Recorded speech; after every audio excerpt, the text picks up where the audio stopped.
الحمد لله نحمده ونستعينه ونستغفره ونعوذ بالله من شرور أنفسنا ومن سيئات أعمالنا من يهده الله فلا مضل له ومن يضلل فلا هادي له وأشهد أن لا إله إلا الله وحده لا شريك له وأشهد أن محمدًا عبده ورسوله اللهم صل على محمد وعلى آل محمد كما صليت على إبراهيم وعلى آل إبراهيم إنك حميد مجيد اللهم بارك على محمد وعلى آل محمد كما باركت على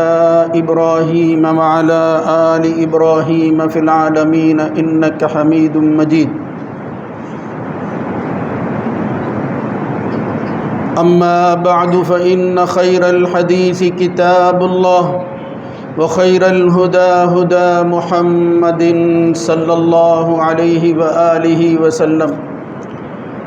وشر الأمور محدثاتها وكل محدثة بدعة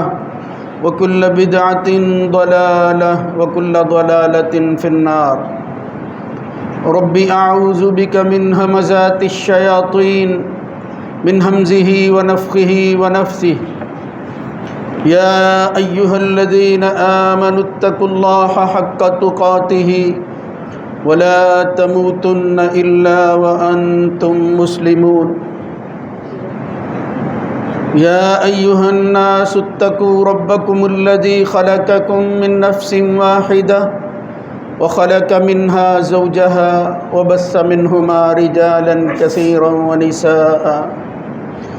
واتقوا الله الذي تساءلون به والأرحام إن الله كان عليكم رقيبا يا أيها الذين آمنوا اتقوا الله وقولوا قولا سديدا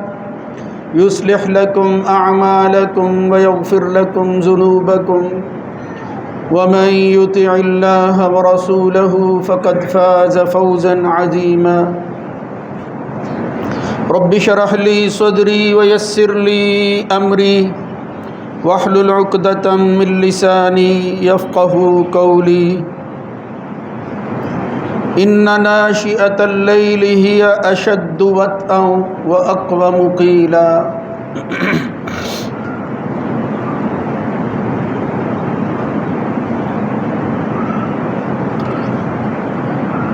بلا شبہ رات کا اٹھنا وہ نفس کو روند ڈالنے میں سب سے زیادہ سخت اور صحیح اور درست بات کرنے میں اس رات کے اٹھنے کا بڑا کردار ہے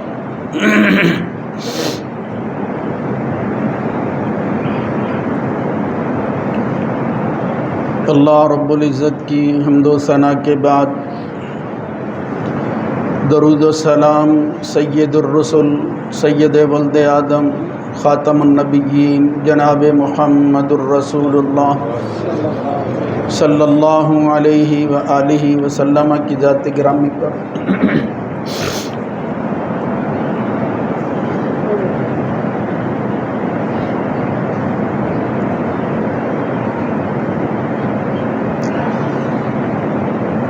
انسان کی زندگی ہر گزرتے دن کے ساتھ پہلے سے کم ہو رہی ہوتی ہے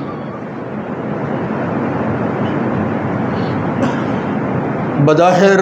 بڑھنے والی چیز در حقیقت وہ بڑھنے کی بجائے جو کچھ نظر آتا ہے اس کے مخالف سمت میں چل رہی ہوتی ہے اس لیے اللہ اور اس کے رسول نے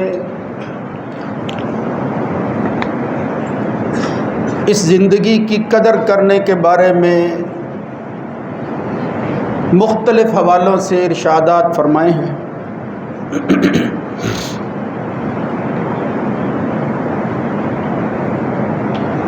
جس سے معلوم ہوتا ہے کہ بندہ اپنی ہوش کی زندگی کو اگر غفلت میں گزار دیتا ہے، سستی اور کاہلی کا شکار ہو جاتا ہے، تو اس کے ایمان کا لیول بھی اسی طرح سست ہوتا رہتا ہے، حتیٰ کہ مومن کلمہ پڑھنے کے باوجود عملی اعتبار سے نفاق میں چلا جاتا ہے۔ اللہ رب العزت نے قرآن مجید میں کئی جگہ پر اس بات کو بیان فرمایا ہے کہ جب ایمان دل میں نہیں ٹھہرتا تو پھر عملی زندگی کے اندر وہ جو استعداد ہوتی ہے، وہ جو انسان کے اندر ایک تڑپ ہوتی ہے، اس میں کمی آتی رہتی ہے۔ یہ اللہ کا احسان ہے کہ زندگی کے اندر ایسے اوقات ملتے ہیں، ایسی بہاریں نصیب ہوتی ہیں کہ جو اس کی زندگی کی تجدید کا ذریعہ بنتی، یعنی موقع ملتا ہے کہ وہ غفلت سے بیدار ہو جائے، پھر سے اپنے آپ کو مستعد اور تیار کر لے، وہ اپنی ایمانی ذمہ داری کو محسوس کرنے لگے کہ مومن ہونے کے اعتبار سے اس کے فرائض کیا ہیں اور وہ کس حد تک ان کی انجام دہی میں کوشاں ہیں۔ اس حوالے سے اللہ رب العزت نے اس طرح کا نظام وہ مرتب فرمایا ہے کہ دنیاوی زندگی میں جب بھی غفلت کا وقت آتا ہے، اللہ رب العزت ایک منادی کے ذریعے اس کو دوبارہ طلب کر لیتا ہے۔ رات اور دن کے سلسلے اسی طرح بنا رکھے ہیں،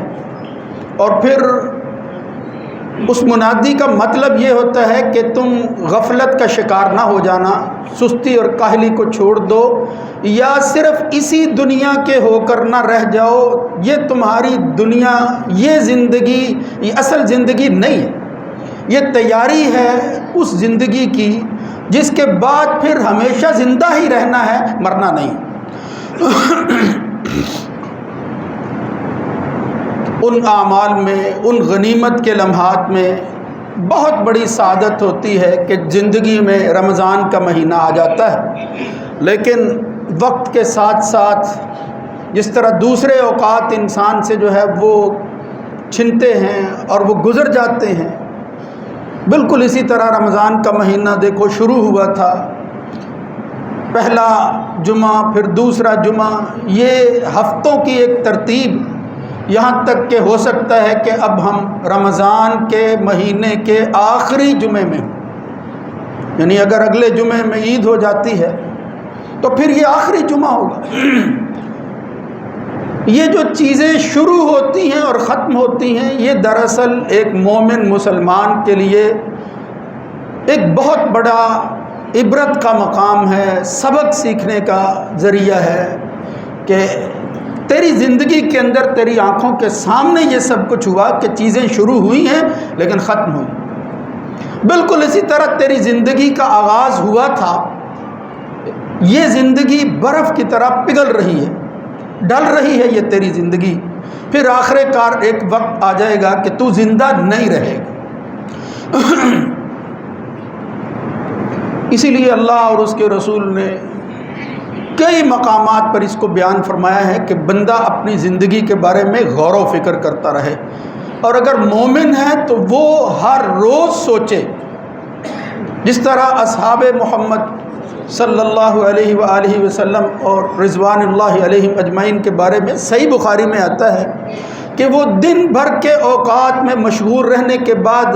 رات کو سونے سے پہلے اپنے دوست احباب کے ساتھ مجلس کرتے تھے، تعال نؤمن بنا ساعتا، آؤ میرے بھائیوں، یعنی جو بھی دوست جس کا ہوتا، بیٹھیں کچھ دیر کے لیے اپنے ایمان کا جائزہ لے لیں، آج کے دن ایمان کا لیول کیا رہا۔ یہ فکر، یہ سوچ آہستہ آہستہ کم ہوتی جا رہی ہے، مادی دنیا اس طرح غالب آ رہی ہے کہ یہ روحانیت جو ہے اس کی بہت کمی دکھائی دیتی ہے۔ یہ ہمارے ہاں وقت نکالنا، اللہ کے گھروں میں بیٹھنا، اس کو بھی کوئی کام سمجھنا یہ بہت کمزور ہوتا جا رہا ہے، اس کی طرف دھیان بہت کم ہو گیا ہے لوگوں کا۔ شاید وہ وقت نہیں آ گیا، رسول اللہ صلی اللہ علیہ وسلم نے فرمایا تھا کہ اللہ کے نام پر بننے والے گھر وہ خوبصورتی میں تو بڑے مزین ہوں گے، مگر اپنی آبادی کے اعتبار سے یوں حالت ہوگی، خدا نہ خواستہ کہ وہ گھر ترسے گا کہ میری زیارت کے لیے تو کوئی آ جائے۔ یعنی مسجدیں عمارت کے اعتبار سے، تعمیر و ترقی کے اعتبار سے تو بڑی خوبصورت ہوں گی، لیکن ان کے اندر جو اصل آبادی ہے وہ کیا ہے؟ اللہ کی یاد کو تازہ کرنا، اس مالک کے گھر میں آ کر اپنی حاضری لگانا، یہ کم ہو جائے، یہ بہت شاد و نادر دکھائی دے گا خدا نہ خواستہ۔ مگر نبی کریم صلی اللہ علیہ وسلم نے فرمایا تھا کہ اسلام جس طرح شروع ہوا، بدأ الاسلام غریباً، وہ اجنبیت کی زندگی میں شروع ہوا تھا، بہت کم لوگ تھے، تھوڑی ہی دنیا تھی، وسيعود غریباً، یہ اسلام دوبارہ لوٹ آئے گا اپنی اصل پر، مگر اس غربت میں وہ مالی غربت نہیں ہے، وہ اجنبیت کی میں بات کر رہا ہوں۔ اور رسول اللہ صلی اللہ علیہ وسلم نے اسی کا تذکرہ کیا، فرمایا ایسی حالت میں فطوبى للغرباء، جو غربا ایسی حالت میں پھر اسلام اور ایمان پر کھڑے رہیں گے، طوبیٰ، ان کے لیے بڑی خوشخبری، یعنی جنت کا ایک مقام بھی ہے طوبیٰ، ویسے بھی اس کا معنی ہے خوشخبری ہے ان کے لیے، طوبیٰ حاصل ہوگی جو غربت کی زندگی میں جب اسلام کا نام لینا مشکل نہیں، مشکل ترین ہو جائے گا، اس وقت اگر کوئی ایسی اجنبی زندگی میں اسلام کے اولی دور کی طرح لوٹ آئے گا تو طوبیٰ للغرباء، ان کے لیے بڑی خوش قسمتی۔ اللہ کا بڑا احسان ہے کہ اس وقت اگرچہ وہ حالت نہیں ہے، لیکن بعض دفعہ خدشہ لاحق ضرور رہتا ہے کہ کہیں ہم اس کے قریب تو نہیں چلے گئے۔ اس لیے میرے بھائیوں، زندگی میں اس کے اختتام سے پہلے بندہ کچھ کر لے تو یہی اس کے لیے جو ہے وہ بندگی کا تقاضا ہے، ورنہ دنیا چھوڑنے کے بعد پھر سوائے حسرت کے اور اللہ کے سامنے التجائے کرنے کے، وہ مالک جو دنیا کے اندر انتظار میں رہتا ہے کہ میرا بندہ کب آتا ہے، جب مہلت کا وقت ختم ہو جائے گا اور درخواستیں کرے گا کہ یا اللہ ایک دفعہ بھیج دے، اللہ رب العزت فرمائے گا قال اخسؤوا فیہا ولا تکلمون، یعنی وہ رحمان و رحیم ذات اپنے بندے سے جو ماؤں سے زیادہ محبت کرنے والا ہے، ایک وقت آئے گا مہلت کی دنیا ختم ہونے کے بعد جب وہ دوبارہ درخواست بھی کریں گے تو اللہ رب العزت جو ہے وہ فرمائے گا، جس طرح کسی جانور کو دھتکار کر کہا جاتا ہے اور دبا کر لفظ بولا جاتا ہے، یا خدا نہ خواستہ یہ جانوروں میں بھی وہ جو رذیل ترین ہیں، یہ کتے وغیرہ کی طرح، ان کو آدمی جو ہے وہ چھڑی کے ذریعے، برے الفاظ کے ذریعے اپنے سے دور کرتے ہیں، اخسعوا، دور ہو جاؤ، دفع ہو جاؤ مجھ سے، یہ اللہ کہے گا اخسعوا فیہا ولا تکلمون۔ کبھی وقت تھا میں تیرے سے بات کرنا چاہتا تھا، تو نے توجہ نہ دی، آج تو مجھ سے جو ہے وہ بات کرنا چاہتا، اخسعوا فیہا، دور ہو جاؤ مجھ سے، میں تم سے بات نہیں کرنا چاہتا۔ لیکن ساتھ ہی فرمایا انہ کان فریق من عبادی یقولون ربنا آمنا فاغفر لنا وارحمنا وانت خیر الراحمین، ایک گروہ ایسا بھی ہوگا انسانوں ہی کا جو کہیں گے مالک تو نے توفیق دی تو ہم مومن ہوئے، اب کیا ہے اس ایمان کے بعد اس کے تقاضوں کو پورا کر سکے ہیں یا نہیں، یہ تو تیرا فیصلہ ہے، فاغفر لنا، ہماری ساری خطائیں، غلطیاں، کوتاہیاں، وہ انسان ہونے کے ناطے ہم ان کے معترف ہیں، اس عجز کے بعد ہاتھ باندھے کھڑے ہیں، فاغفر لنا، مالک تو مہربان ہستی ہے، معاف کر دے، ورحمنا، ہم پر رحم فرما، وانت خیر الراحمین، اس لیے کہ تجھ سے بڑھ کر رحمت فرمانے والا اور کوئی نہیں۔ میرے بھائیوں، رمضان شروع ہوا تھا اور جس طرح میں نے عرض کیا کہ شاید آخری جمعے میں ہم پہنچے ہیں، ایسی حالت میں صرف یہ عرض کرنا چاہتا ہوں، جو قرآن مجید کی آیت میں نے پڑھی ہے کہ جب اسلام اپنے آخری دور میں آیا اور بعثت ہوئی محمد الرسول اللہ صلی اللہ علیہ وسلم کی، تو جو ابتدائی احکامات آسمان سے نازل ہوئے تھے ان میں سے ایک یہ تھا جس کا ذکر سورہ مزمل کی ابتدائی آیات میں ہے۔ یا ایھا المزمل، یہ اوڑھنی لے کر، یہ کمبل لے کر آرام طلبی کا وقت نہیں ہے۔ خطاب کرتے ہوئے اپنے نبی سے کہا مزمل قم اللیل الا قلیلا، کرو کیا؟ ظہر کی نماز پڑھو، عصر کی نماز پڑھو، اس لیے کہ چلو صبح سے کام کرتے ہوئے تھک گئے ہو، ذرا آرام کے لیے کچھ کر لو۔ نہیں، فرمایا یا ایھا المزمل قم اللیل، جب رات کو سونے کا وقت ہے، آرام طلبی جو ہے یہ چھوڑ دو۔ قم اللیل الا قلیلا، رات بھر اللہ کے سامنے قیام کرو سوائے تھوڑے وقت کے سونے کی۔ یہ ابتدا میں یہ حالت تھی۔ محمد الرسول اللہ صلی اللہ علیہ وسلم یعنی رب العالمین سید العالمین سے کیا کہہ رہے ہیں؟ قم اللیل الا قلیلا، یہ رات کی نیند اور راحت چھوڑو، یہاں میرے حضور کھڑے ہو جاؤ، نصفہ او انقص منہ قلیلا، چلو آدھی رات جو ہے وہ وہی صحیح، یہ اس سے کچھ کم ہو جائے، او زد علیہ، یا اس سے بھی بڑھا دو، ورتل القرآن ترتیلا، یہ قرآن مجید یہ بند کر کے غلافوں میں اونچی جگہ پر رکھنے کے لیے تمہیں نہیں دیا جا رہا۔ ورتل القرآن ترتیلا، اس قرآن کو خود جو ہے وہ پڑھو ترتیل کے ساتھ، اور پھر اس کے حقوق ادا کرو۔ انا سنلقی علیک قولا ثقیلا، تم پر ایک بہت بڑی ذمہ داری عائد ہونے والی۔ اب یہ ذمہ داری اللہ کے رسول نے تو پوری کی، صرف اکیلے تنہا وہ جو ہے وہ ذمہ دار نہیں تھے، ان کا کلمہ پڑھنے والا بندہ ایک ایک فرد ذمہ دار ہے۔ یہ بات کیوں کہی اللہ نے؟ آگے اس کا ذکر ہے، انا سنلقی علیک قولا ثقیلا ان ناشئۃ اللیل، یہ جو ہم رات کو کھڑا ہونے کے لیے کہہ رہے ہیں، رات کا کھڑا ہونا اشد وطئن، یہ جو نفس خواہشات کا غلام ہے، بڑا ہوا ہے خواہشات سے، فلاں مل جائے، فلاں حاصل ہو جائے، اسی تگ و دو میں 60 70 80 سال تک پہنچ جاتا ہے۔ اور میں اس نفس کو کنٹرول کرنے کا صرف ایک ذریعہ ہے کہ رات کی راحت اور آرام جو ہے وہ بھی میری خاطر ذرا قربان کر کے دکھاؤ۔ اشد وطئن واقوم قیلا، یہ رونق ڈالتا ہے انسان کو، اور پھر وہ راحت نصیب ہوتی ہے، وہ ٹھہراؤ آتا ہے انسان کی زندگی میں کہ جب وہ بات کرتا ہے، صحیح کرتا ہے، درست کرتا ہے، تھوڑی بات بہت زیادہ فائدہ دے دیتی ہے۔ وہ کیا ہے؟ وہ کام کیا ہے؟ وہ وہی جو محمد الرسول اللہ صلی اللہ علیہ وسلم کو ابتدائی زمانے میں کثرت کے ساتھ کرنے کے لیے کہا گیا، لیکن پھر ایک وقت آیا جب 5 نمازیں جو ہیں وہ فرض قرار دے دی گئی مختلف اوقات میں، تو اللہ کے رسول سے کیا کہا؟ وَمِنَ اللَّيْلِ فَتَهَجَّدْ بِهِ نَافِلَةً لَكَ، ایک ایسی نماز جو رات کے اندھیرے میں پڑھی جانے والی ہے،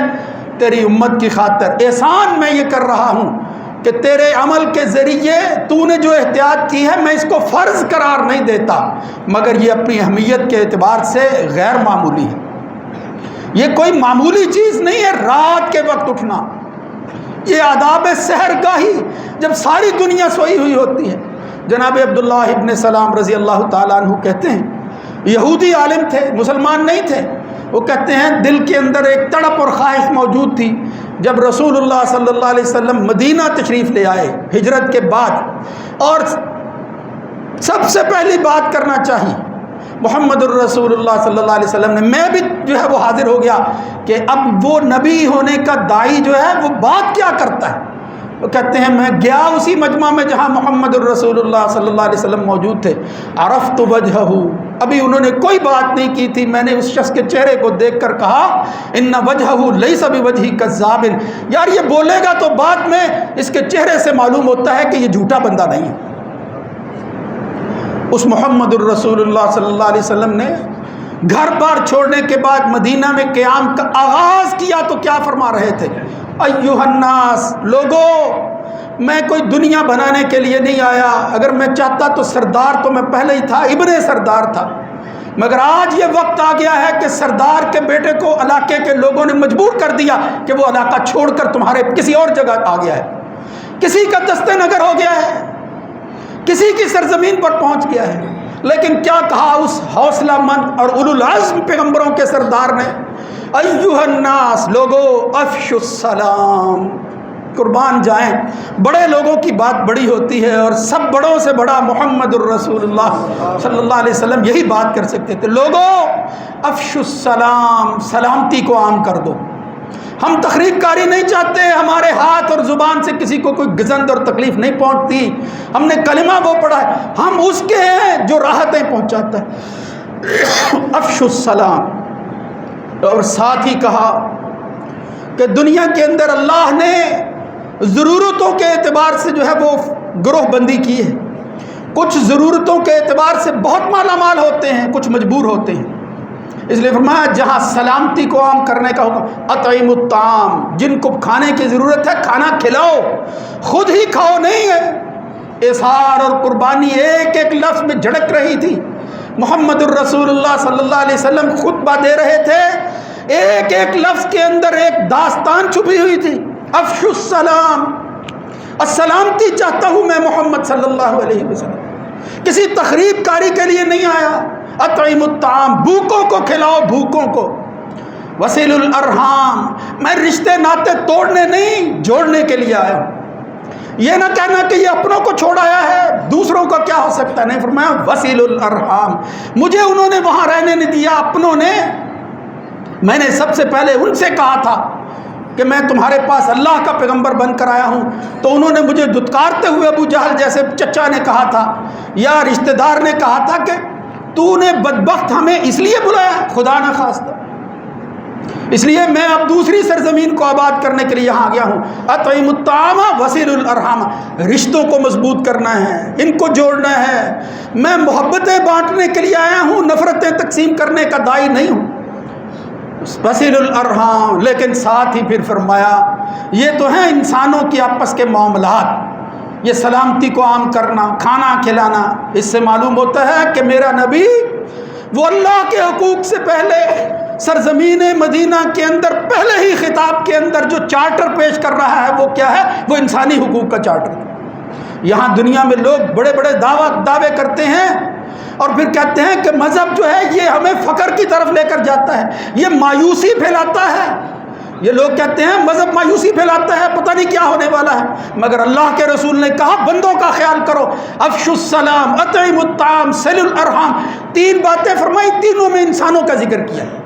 کسی مذہب کا، کسی خدا کا ذکر نہیں کیا، لیکن فرمایا جب یہ چیز عام ہو جائے گی پھر کیا کرنا ہے، وَصَلُّوا بِاللَّيْلِ وَالنَّاسُ نِيَامٌ، جب سلامتی عام ہو جائے گی، لوگوں کی بھوک مٹ جائے گی، یہ رحم اور رشتہ داریاں مضبوط ہو جائیں گی، تعلقات جو ہیں وہ استوار ہو جائیں گے، پھر اس کے بعد حق بنتا ہے بندہ یاد تو کرے کہ یہ سلامتی دینے والا کون ہے، یہ کھانا آتا کہاں سے ہے، یہ رشتے بنتے کہاں سے ہیں۔ اس لیے فرمایا صلو باللیل، جب رات کو دنیا ساری سو جائے اس وقت اس مالک کو یاد تو کرنا جس نے یہ سارے احسانات کیے، اس لیے رات کے بارے میں فرمایا صلو باللیل، رات کو نماز ضرور پڑھنا۔ کب؟ والناس نیام، جب لوگ سو رہے ہوں تو پھر تم بیدار ہو جانا، ہوگا کیا؟ تدخل الجنت بسلام، اللہ اس کے بدلہ کے اندر تمہیں ہمیشہ ہمیشہ کی سلامتی کا حقدار بنا دے گا، حصہ دار بنا دے گا تمہیں، سلامتی، فرمایا تدخل الجنت بسلام، سلامتی عام ہو جائے گی۔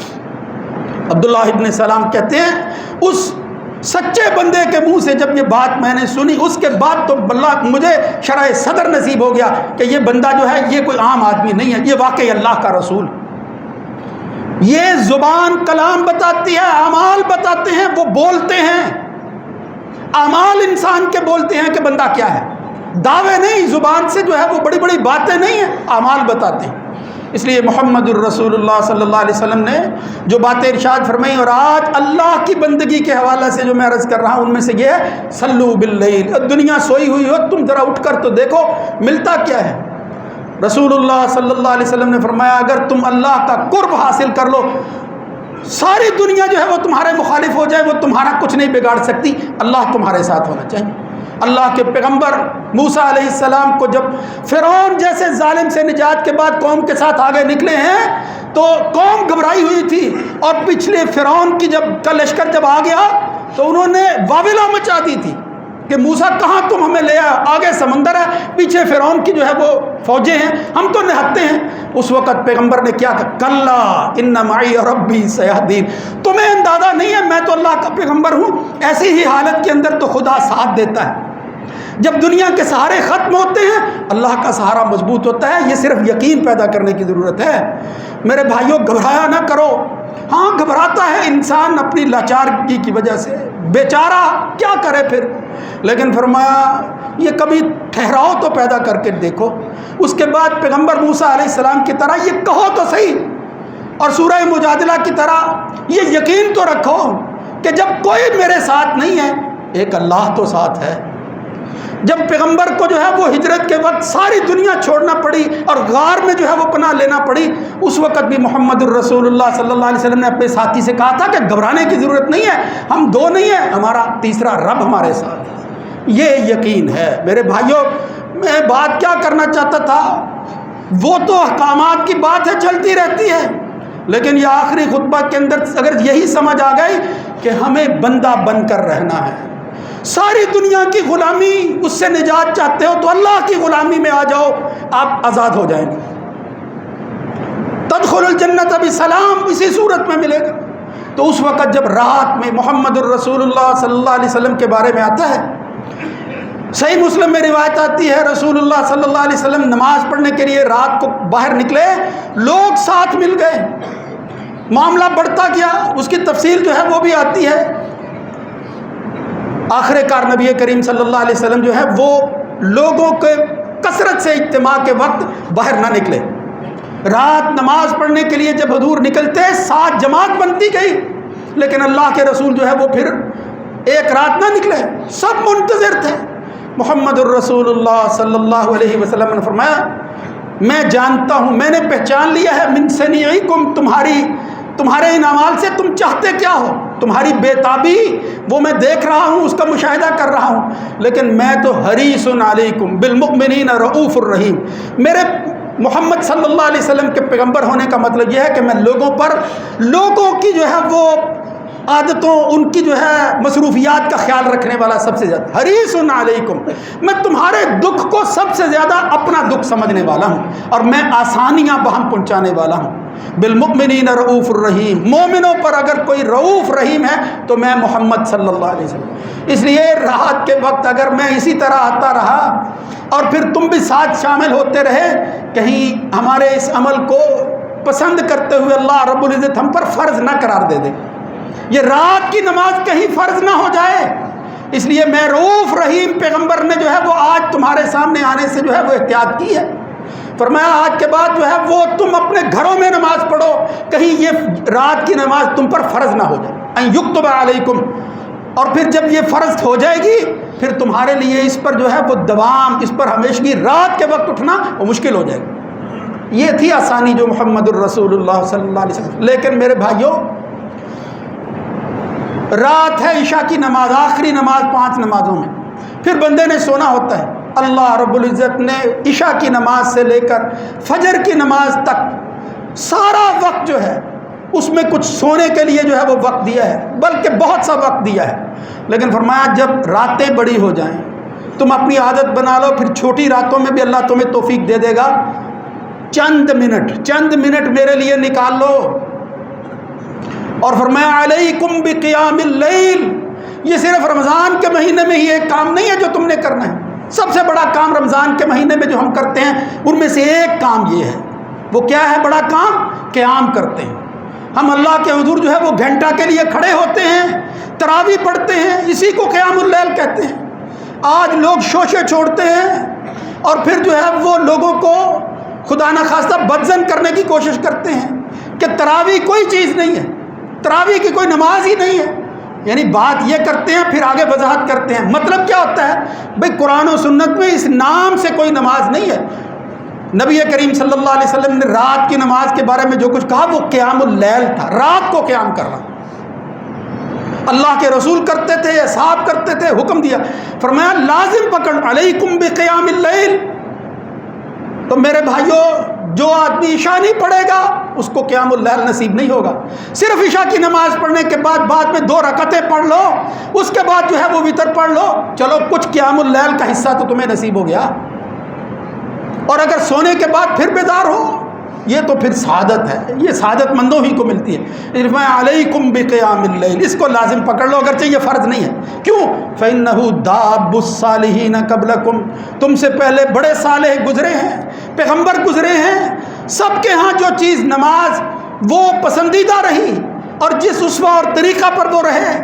اللہ کے حضور کھڑے ہونے میں، وہ یہ رات کی نماز تھی، یہ رات کو کھڑا ہونا تھا۔ وَهُوَ قُرْبَةٌ لَكُمْ وَهُوَ قُرْبَةٌ إِلَىٰ رَبِّكُمْ، وہ تمہارے رب کے قرب کو حاصل کرنے کا سب سے مؤثر ذریعہ۔ اللہ کا قرب چاہتے ہو تو رات کو کچھ وقت نکالو۔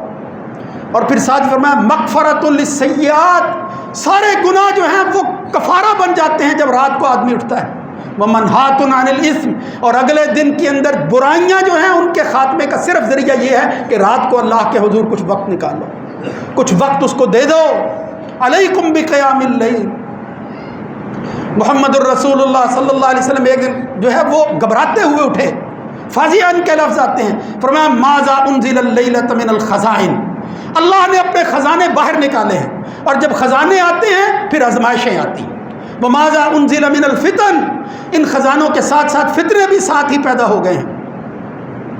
اس لیے میں کیا عرض کرنا چاہتا ہوں، محمد الرسول اللہ صلی اللہ علیہ وسلم فرمایا من یوقظ صواحب الحجرات، یہ صرف لوگوں کے لیے نہیں، فرمایا میری اپنی بیویاں، میرے گھر اور خاندان کے لوگ، وہ میری امت کی جو ہے وہ مائیں ہیں، من یوقظ صواحب الحجرات، یہ مختلف حجروں کے اندر جو ہے وہ آرام فرما رہی ہیں، ان کو کون اٹھائے گا؟ اور ساتھ ہی کہا رب قاسیۃ فی الدنیا عاریۃ فی الآخرہ، ان کو بتا دو ایک وقت آتا ہے دنیا کے اندر جب اللہ تعالیٰ جو ہے وہ پوشاک اور لباس اور خوبصورت اور مزین کپڑے عطا کرتا ہے، وہ نعمتیں دیتا ہے، ایک وقت آئے گا کہ یہ حیادار، یہ باپرد، یہ کپڑے میں لپٹی ہوئی عورت ایک وقت آئے گا کہ وہ کھڑی ہوگی عاریۃ فی الآخرہ، آخرت کے اندر جو ہے وہ ننگ درنگ ہوگی، اس کے لباس پر، اس کے جسم پر کوئی لباس نہیں ہوگا۔ وقت آنے والا ہے، کیا بنے گا اس وقت، کیا حالت ہوگی؟ لیکن فرمایا کچھ تو ایسی ہیں جن کو مستقل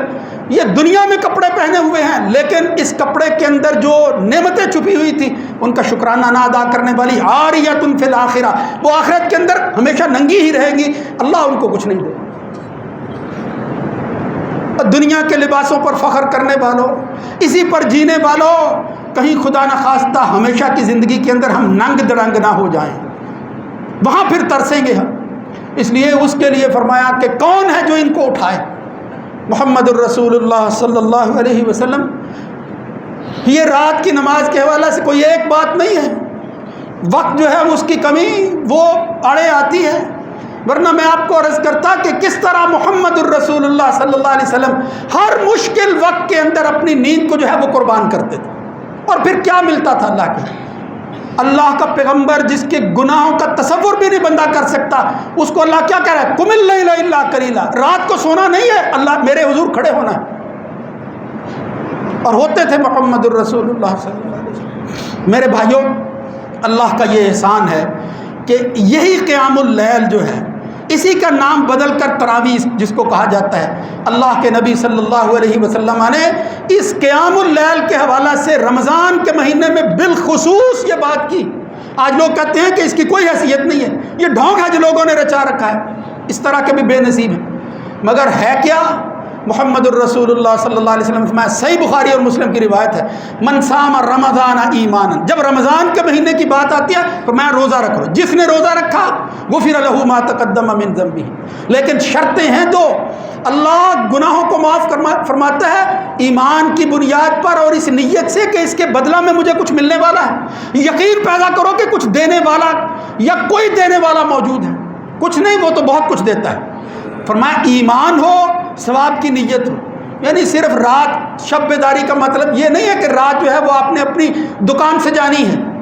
دکان کو جو ہے وہ مزین کرنا ہے کہ آگے دن آ رہے ہیں کاروبار کے، نہیں، فرمایا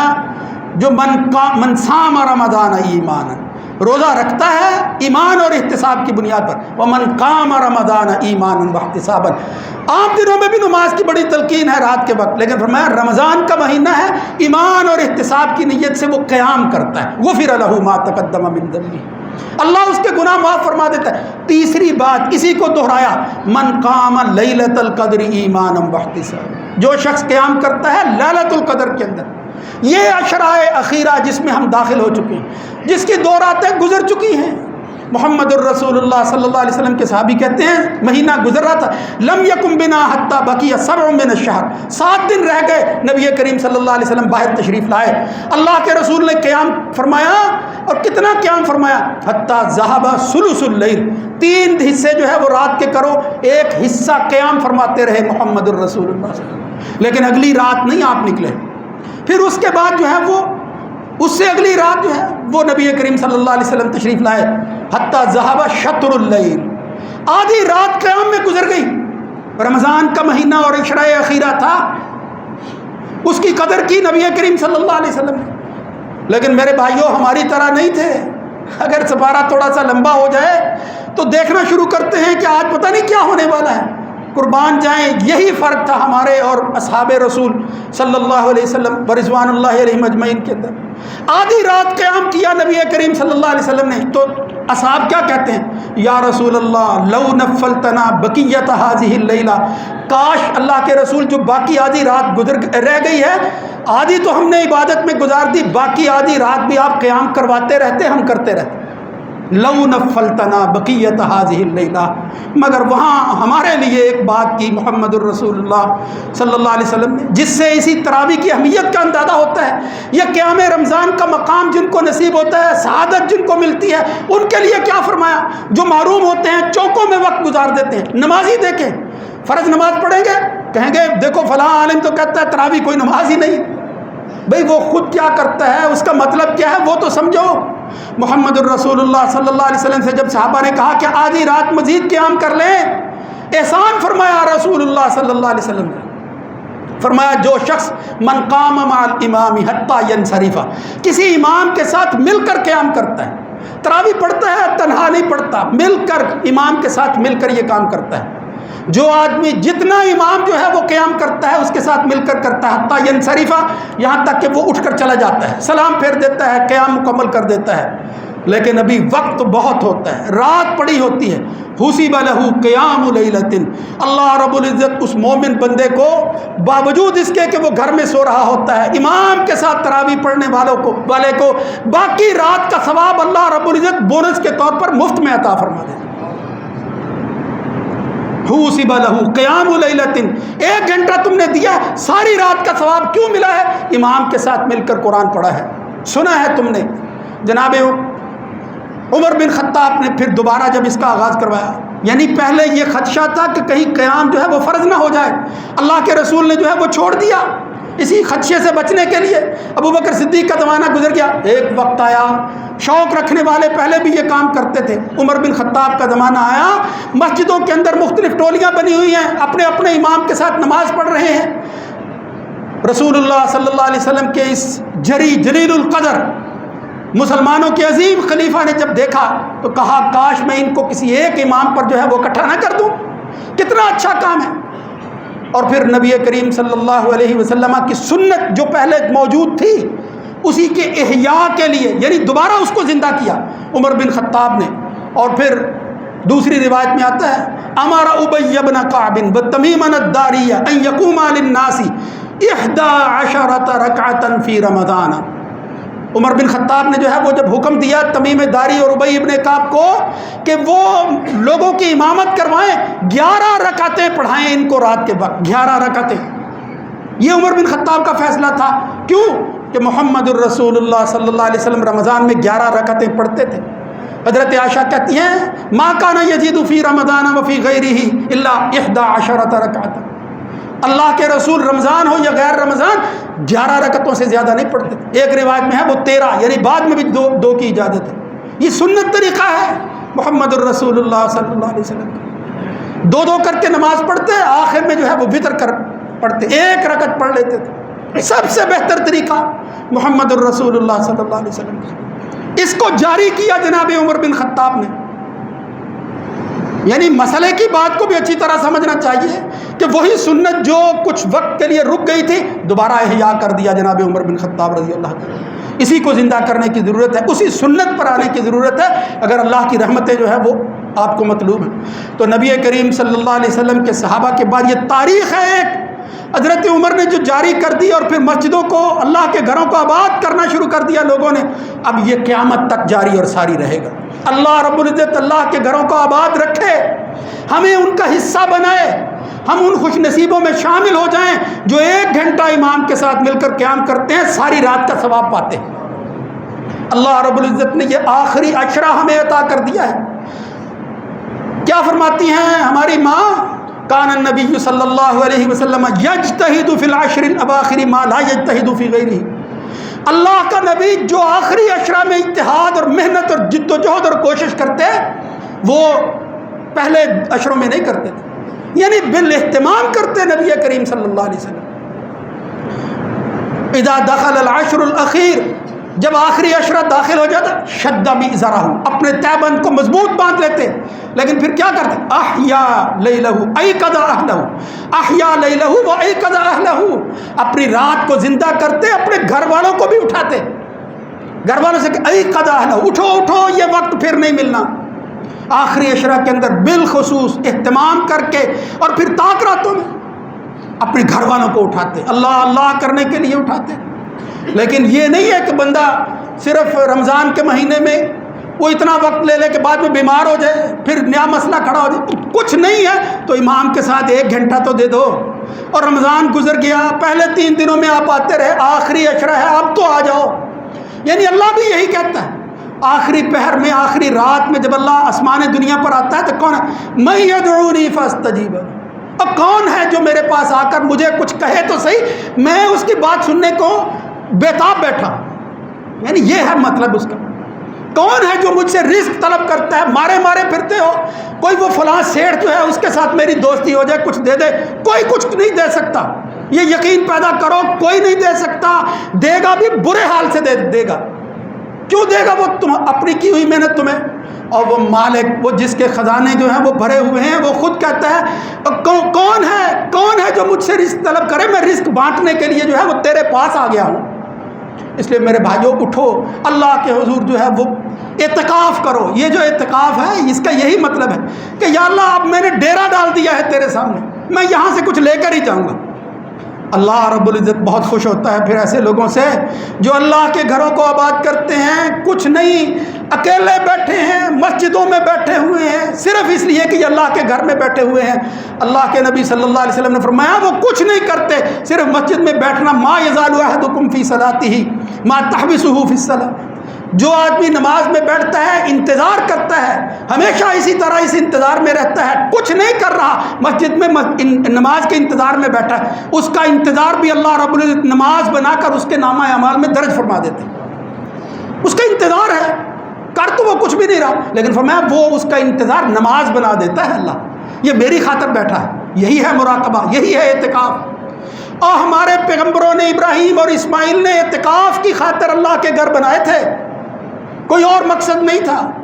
یہاں سے صرف پانی ہی نہیں لے کر جانا کہ ٹھنڈا پانی ملتا ہے، اور اللہ کے بندوں ان کو آباد کرنا ہے۔ جہاں وہ طائفین کا ذکر کیا تھا ابراہیم اور اسماعیل نے، وہاں عاکفین کا بھی ذکر کیا تھا۔ اس لیے میرے بھائیوں یہ آخری عشرہ،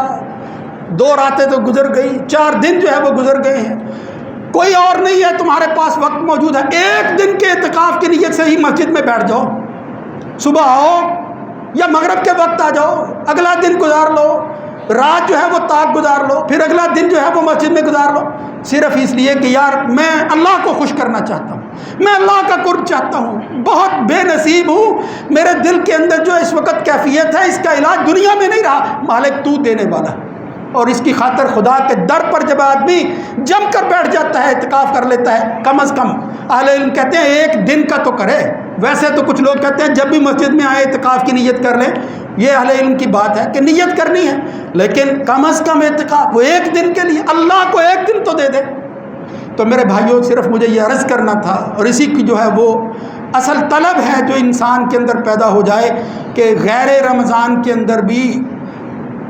یہ 11 رکعتیں تو نہیں، 2 رکعتیں اور 1 وتر تو ہم پڑھ سکتے ہیں، یہ تو کوئی مشکل نہیں ہے۔ یہ رات کے وقت اٹھ کر عشاء کے بعد فجر تک 2 رکعتیں اور 1 وتر پڑھ لیں، کم از کم ان لوگوں میں شامل تو ہو جائیں جو قانتین ہوتے ہیں، وہ لاپرواہی اور غفلت کی زندگی تو نہ ہو۔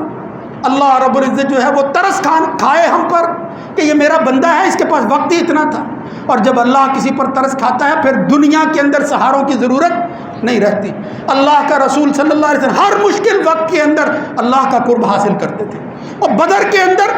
دعا کی، اللہ کے حضور گئے، احد کے اندر، خندق کے اندر، جب بھی وہ اٹھائیں قرآن و سنت، دعا کی ہے محمد الرسول اللہ صلی اللہ علیہ وسلم، یا اللہ ہم زندگیاں دینے کے لیے تجھے آگے ہیں، اس کو قبول کر لینا۔ یعنی جذبہ دیکھو کس انتہا پر پہنچا ہوا۔ اب ہم کیا کر رہے ہیں ماننے والے؟ بس اور کچھ نہیں ہے۔ اگر یہ آخری جمعہ ہی ہے،